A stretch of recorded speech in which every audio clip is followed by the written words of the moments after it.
नमस्कार साथियों, मैं विवेक उपाध्याय एक बार फिर से आप सभी का अपने YouTube चैनल विवेक शक्ति में हार्दिक स्वागत करता हूं।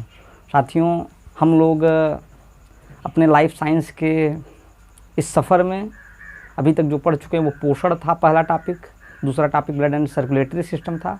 अब जो हमारा अगला टॉपिक है वो उत्सर्जन तंत्र है। ठीक, तो आज हम उत्सर्जन तंत्र के विषय में पढ़ेंगे। जैसा कि ये नाम से दिख रहा है, ये दो शब्दों से मिला है, एक उत्सर्जन, दूसरा तंत्र। अगर तंत्र की बात करें, इसको तंत्र इसलिए कहते हैं क्योंकि इसमें जो है एक साथ कई अंग मिलकर फंक्शन करते हैं, इस वजह से इसको तंत्र कहते हैं। और अगर उत्सर्जन की बात करें,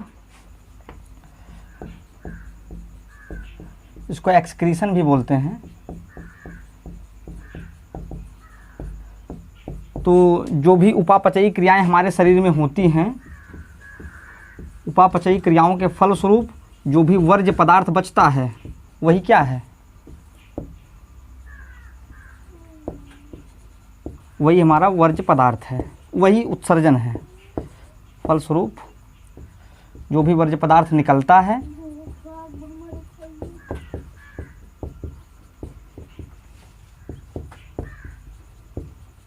वो क्या है,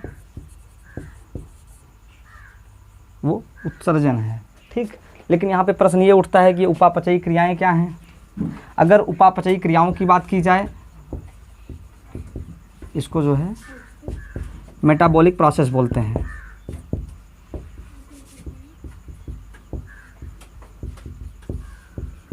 अब देखिए, ये जो है हमारे शरीर में ये दो रूपों में घटित होता है।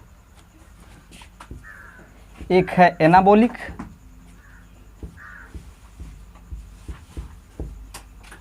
और दूसरा है कैटाबॉलिक। ये देखिए, अब ये क्या है, एक को जो है इसको उपचय बोलते हैं और इसको अपचय बोलते हैं। ठीक, अब देखिए उपचय में क्या होगा। अगर उपचय की बात की जाए तो देखिए, नाम से बैठे थोड़ा उपचय, इसमें क्या होगा कि जो छोटी छोटी इकाइयां हैं,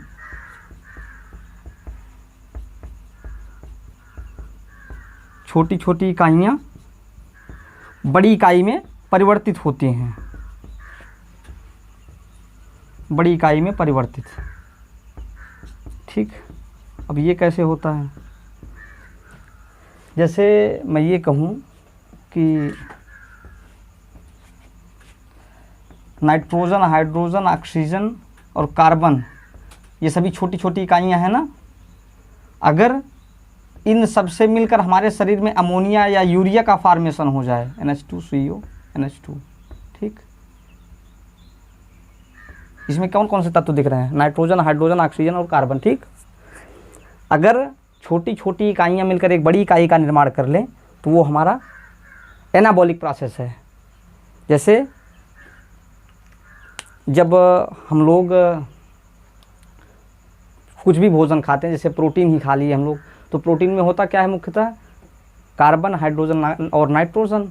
ठीक, तो अगर उसके फलस्वरूप ये छोटी छोटी इकाइयाँ जो हैं, उपापचयी क्रियाओं के फलस्वरूप जो है, अगर ये बड़ी इकाई में परिवर्तित होकर यूरिया बना लें तो वो उस प्रोसेस को क्या बोलेंगे हम लोग, उपचय बोलेंगे। और जबकि वहीं कैटाबॉलिक इसका जस्ट अपोजिट होता है। इसमें क्या होता है कि कोई बड़ी इकाई है, वह जो है छोटी इकाई में टूटती है। ठीक, बड़ी इकाई छोटी इकाई में टूटती है। जैसे मैं कहूँ कि अगर दाल को खाया जाए, दाल से क्या मिलता है, प्रोटीन मिलता है ना। प्रोटीन का जब मैं फार्मूला बताया था, या प्रोटीन का जब कंपोजिशन बताया था, तो प्रोटीन जो है, प्रोटीन में क्या होता है, कार्बन, हाइड्रोजन और नाइट्रोजन। ये दाल क्या थी या प्रोटीन क्या था, ये एक बड़ी इकाई थी। अगर ये जो है टूटकर छोटी इकाई में परिवर्तित हो जाए तो उस प्रोसेस को हम लोग बोलेंगे कैटाबॉलिक प्रोसेस।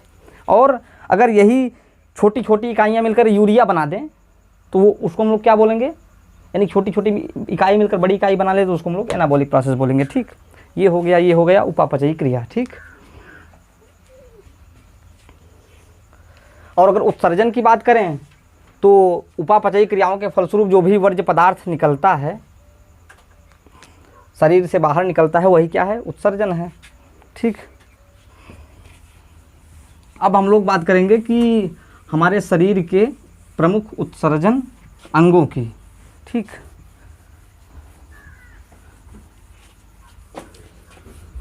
हमारे शरीर में कौन कौन से प्रमुख उत्सर्जी अंग हैं? ह्यूमन्स एक्सक्रेटरी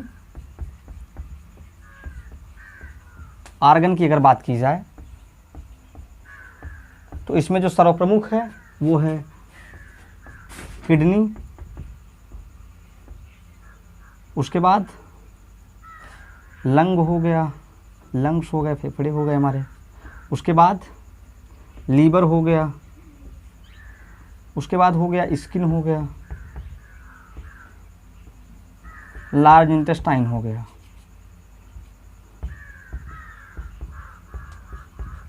ठीक, ये बड़ी याद हो गई।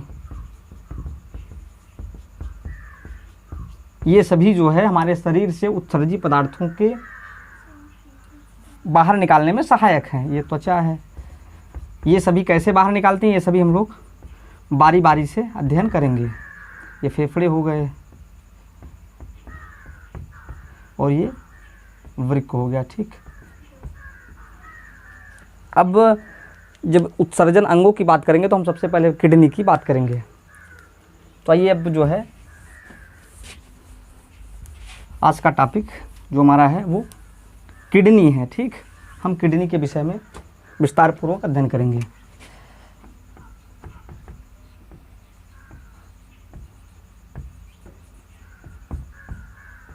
किडनी की बात करने से पहले जो है हम लोग इसके संरचना की बात कर लेते हैं, इसके बनावट की बात कर लेते हैं। ठीक, तो इसका एक रफली फिगर बनाया जाए पहले। अगर वृक्क की बात की जाए तो वृक्क का एक रफली फिगर यहाँ पर डिजाइन किया गया है। अब अगर इसमें बात की जाए तो यह जो हमारा वृक्क है, पहली बात तो ये मनुष्य में 2 जोड़ी वृक्क पाए जाते हैं, 1 जोड़ी वृक्क पाए जाते हैं, यानी कि 2 वृक्क पाए जाते हैं। ठीक, अब ये जो वृक्क है ये जो इस तरीके का दिख रहा है ये वृक्क है, ये 1 जोड़ी वृक्क पाया जाता है। ये हमारा वृक्क जो है एक देख रहे हैं यहाँ पे, एक ये झिल्ली से घिरा हुआ है। ठीक, जिसे हम लोग पेरिटोनियम मेम्ब्रेन या पेरिटोनियम झिल्ली कहते हैं। ये हो गया। अब अगर वृक्क के संरचना की बात की जाए तो यह जो है सेम के बीज का आकार का होता है, सेम के बीज के आकार का। ठीक, अगर इसके ये तो आकार हो गया। अगर इसके रंग की बात की जाए तो इसका जो रंग होता है वह भूरा लाल रंग होता है। अगर इसको बाहर से देखा जाए तो ये, अगर इस तरफ से देखा जाए तो ये अवतल, ये उत्तल की भांति दिखता है ना।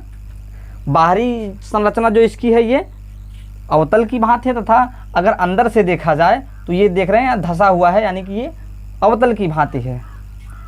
तो अगर वृक्क को बाहर से देखा जाए तो ये उत्तल दिखाई देता है, तथा अंदर की बात की जाए, अंदर से देखा जाए तो ये अवतल की भांति दिखाई देता है।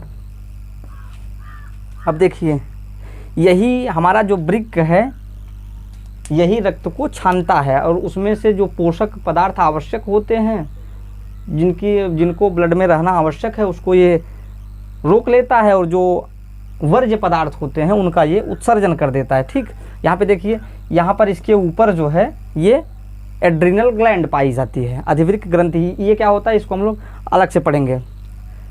और देखिए, अगर यहाँ पे देखिए तो ये जो बाईं वाली जो किडनी है ये दाईं वाली की अपेक्षा थोड़ा सा ऊपर स्थित होती है और यहाँ पर दिख रहा है कि ये 2 नलियों से जुड़ी हुई है। ठीक, एक रीनल आर्टरी है, ये एक रीनल वेन है।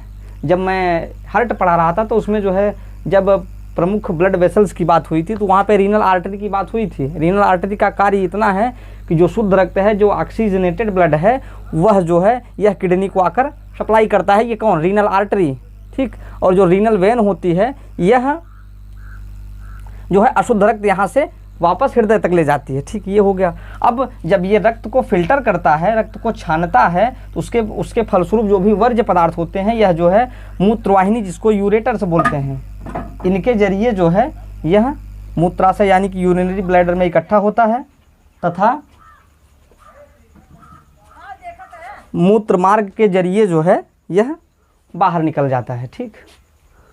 तो ये है आज के वीडियो में, बस इतना ही। मिलते हैं कल अगले वीडियो में, तब तक नमस्कार।